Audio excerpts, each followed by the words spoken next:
Vamos lá, pessoal. Estamos aqui avançando na discussão do Rostow, as etapas para decolagem em direção ao desenvolvimento econômico, né, autossustentado, né? A gente já discutiu as duas primeiras etapas, né? Uma sociedade tradicional e as pré-condições para o take-off, né? Esse é o segundo vídeo da série do Rostow, né? A série de 2 vídeos. Segundo e último, né? O Rostow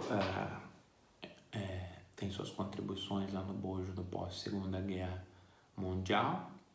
É uma pessoa de influência na esfera de formulação de política, principalmente política internacional estadunidense, e é filho dessa discussão do pós-Segunda Guerra Mundial que dá origem à economia do desenvolvimento como disciplina autônoma, a partir dos debates ali nos organismos multilaterais, nos formadores de política estadunidense, no contexto da doutrina Truman, no contexto da descolonização africana, no contexto dos desafios colocados à independência dos países asiáticos, da simetria no desenvolvimento produtivo, econômico, político internacional, como a gente já discutiu, só passei aqui rapidamente, né?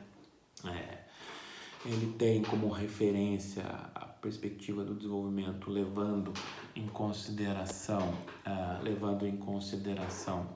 a ideia de uma fronteira tecnológica, não é essa palavra que ele usa, mas de um certo grau de maturidade tecnológica que seria característico dos países já desenvolvidos, e o desenvolvimento passaria por um processo de generalização dessas tecnologias já maduras para todas as atividades produtivas, utilizando-se de maneira mais adequada os recursos disponíveis nos países não desenvolvidos também, e encaminhando em direção a essa maturidade tecnológica. A partir dessa definição, ele vai tentar entender esses processos de desenvolvimento baseando-se em etapas. Tem determinadas etapas que são supostamente generalizáveis ou que têm um comportamento razoavelmente regular, historicamente. A gente já discutiu as duas primeiras, né, a sociedade tradicional e as pré-condições para o take-off, a decolagem, né?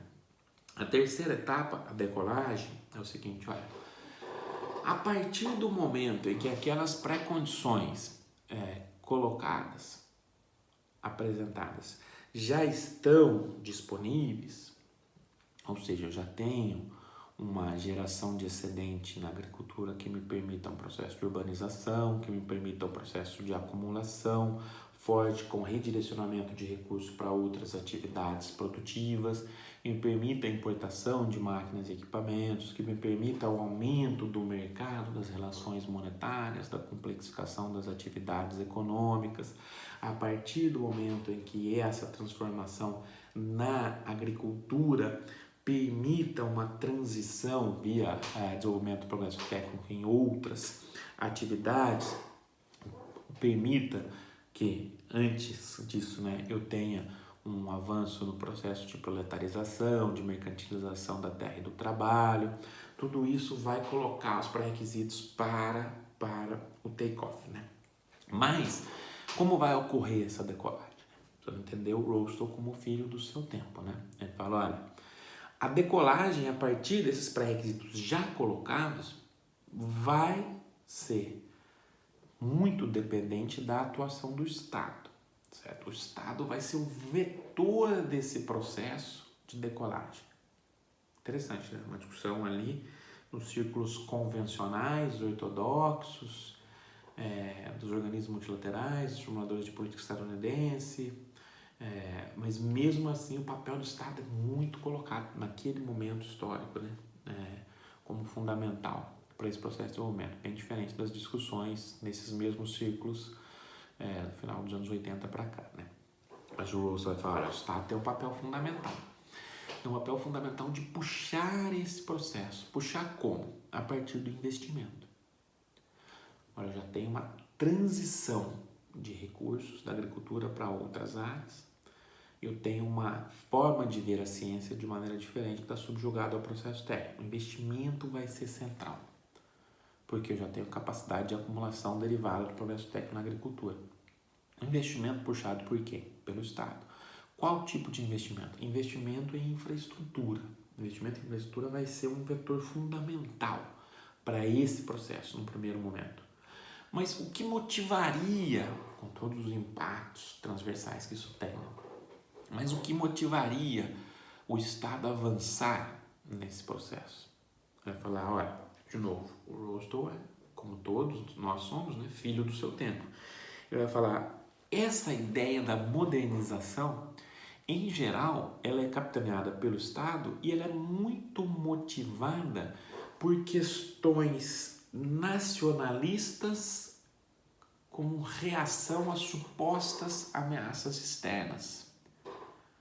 Vale lembrar que o subtítulo do trabalho dele é uma ameaça, é um manifesto anticomunista, né?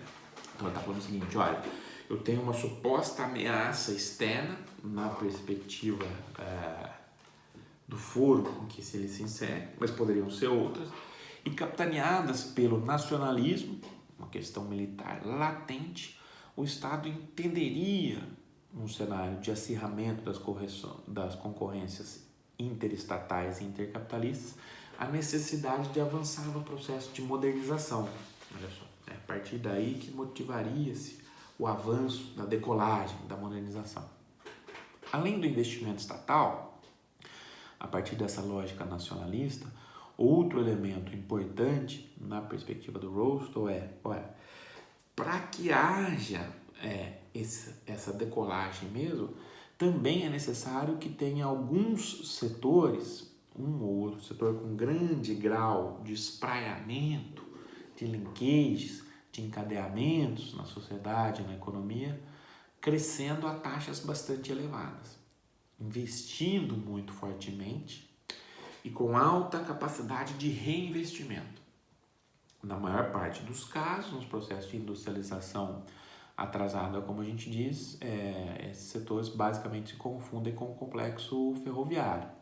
Ou seja, eu preciso, além do investimento em infraestrutura captada pelo Estado, aqui eles convergem, né, alguns setores que tenham um grande dinamismo, uma grande capacidade de investimento, também crescendo muito rapidamente e abarcando diversas relações econômicas.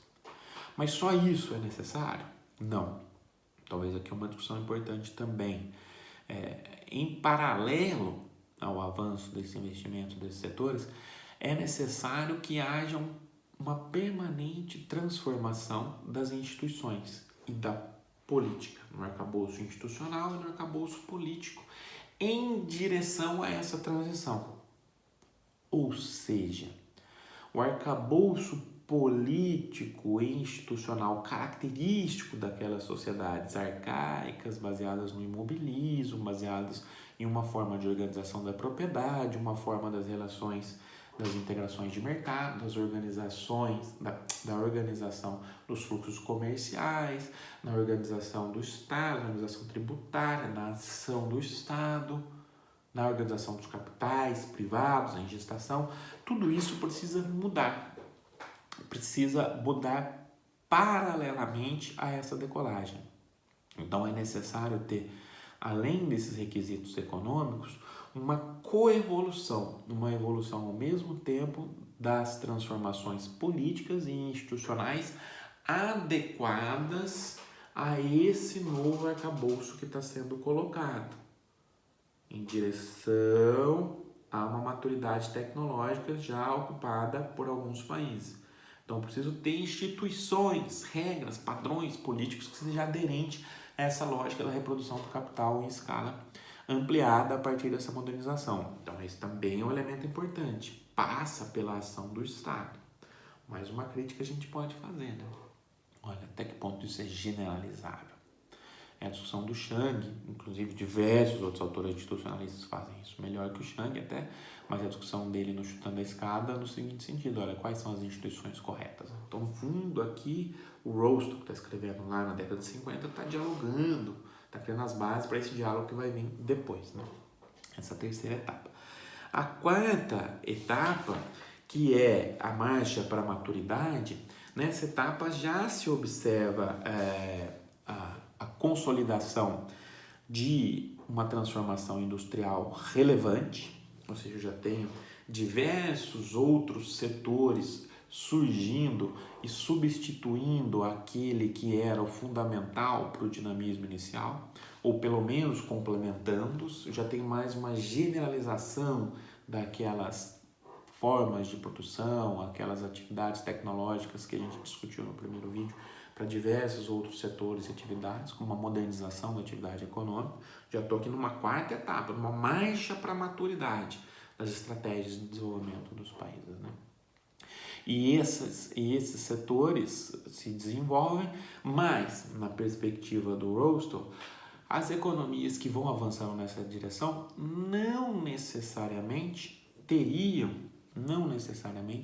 teriam níveis homogêneos de desenvolvimento produtivo e social. Ou seja, teria avanço nessa generalização desses padrões de produção com a manutenção de um certo grau de heterogeneidade, tanto regional, quanto setorial, quanto produtivo.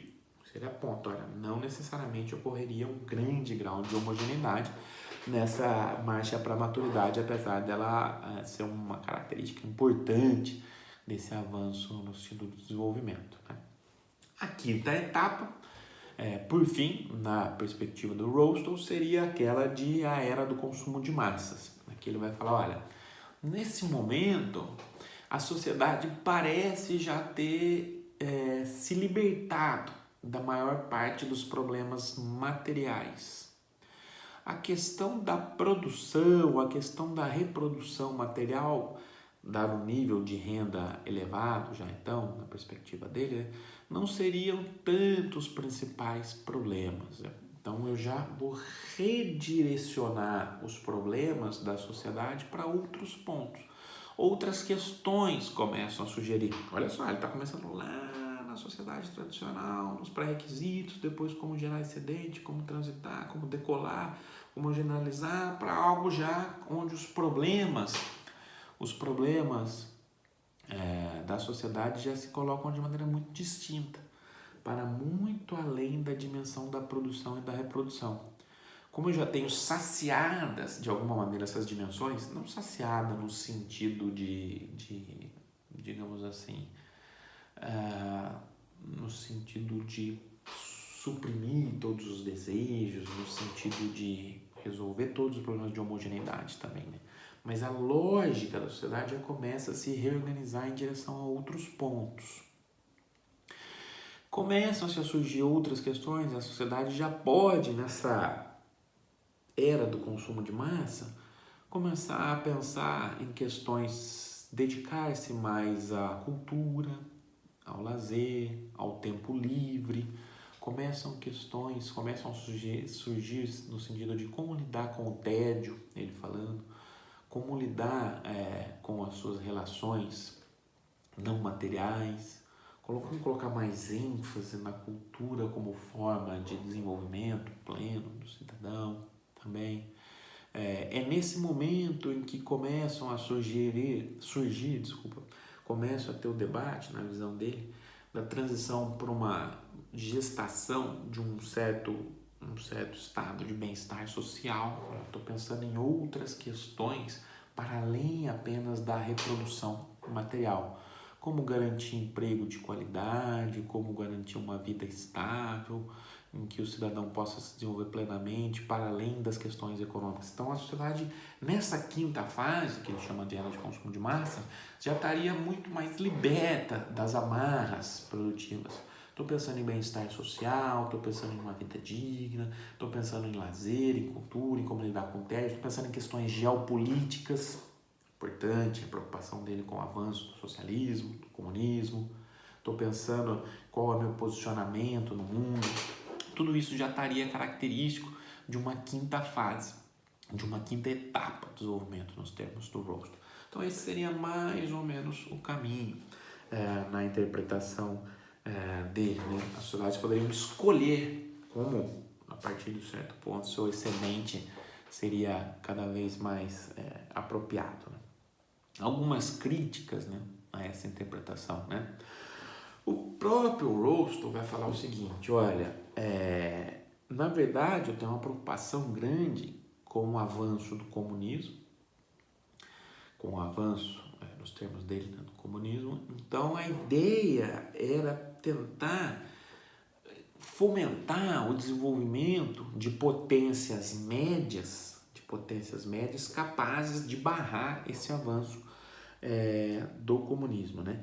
A ideia seria buscar entender qual que é o padrão razoavelmente generalizável de etapas para poder fazer com que crie-se essas potências médias e barrar o avanço do comunismo, né? Aí ele mesmo vai falar, olha, tem uma questão que é o seguinte, né? É uma crítica, né? Uma própria crítica, uma autocrítica, né? No fundo, na interpretação, né? Olha, eu estou olhando aqui para algo razoavelmente generalizável. Eu preciso entender que as condições sociopolíticas de cada país são distintas. Então, o avançar nessa direção vai depender desses pré-requisitos e vai depender também da correlação de forças domésticas e como as elites vão capitanear ou não esse processo. Essa é uma crítica que ele mesmo faz.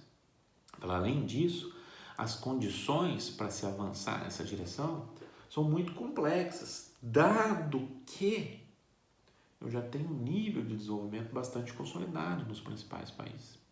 Então, preciso entender que entrar nesse momento de capitalismo oligopolista, né, esse não é o termo que ele usa, mas nesse momento de consolidação já da industrialização dos países centrais, vai ser muito mais difícil. Vai ser muito mais difícil. Por quê? Eu estou generalizando aqui determinadas etapas históricas que eu olhei, o Rawls estou falando, para alguns países que conseguiram fazer uma trajetória de sucesso. Mas não necessariamente a trajetória é a mesma, levando em consideração o fato deles já ocuparem posições centrais desses países, né? Além disso, assim, mais no final da Bíblia, lá em 94, né, muito tempo depois, ele vai falar o seguinte, olha, eu gostaria de ter entendido um pouco mais a fundo os condicionantes políticos e culturais, né, que habilitariam ou não a transição para cada uma dessas etapas, né? Então aqui é uma estratégia razoavelmente muito generalizada, né? Outras críticas que a gente pode fazer, né, a partir de uma perspectiva teórica, assim, né? Fala, olha, no fundo ele está admitindo-se, está se aproximando, pelo menos em partes, da ideia monoeconomista, né? Ele fala, olha, eu estou aqui tendo um certo grau de generalização.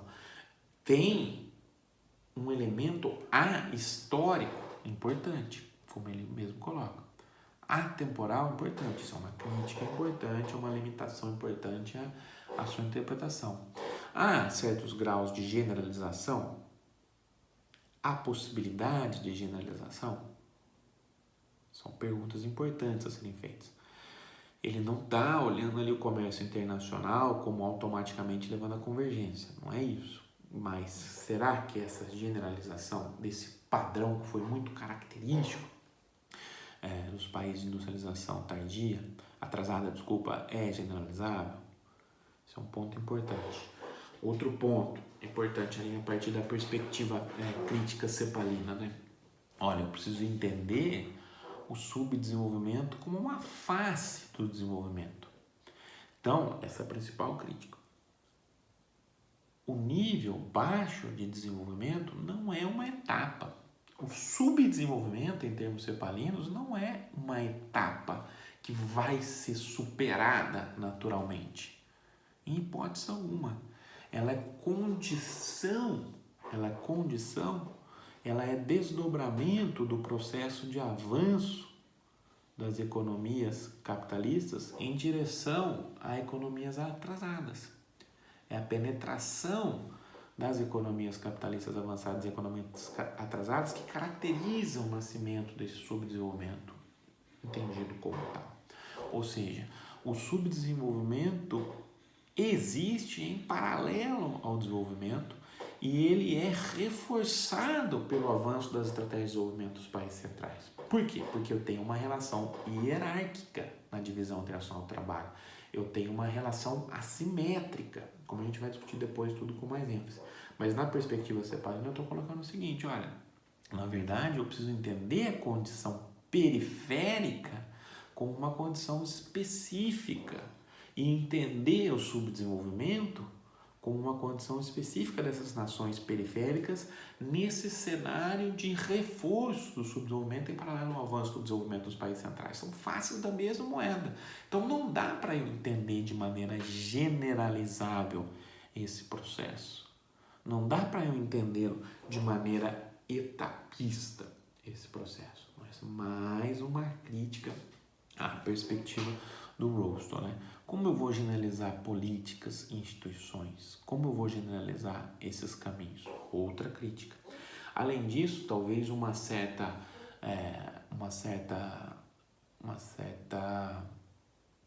digamos assim, ênfase exagerada no papel da cooperação internacional e da assistência técnica como motores desse processo de transformação estrutural e desenvolvimento. Claro, temos que entender que ele está ali nos organismos multilaterais. A perspectiva já mais crítica fala o seguinte: na verdade, essa divisão internacional do trabalho reforça e recoloca a condição de subdesenvolvimento de diversos países.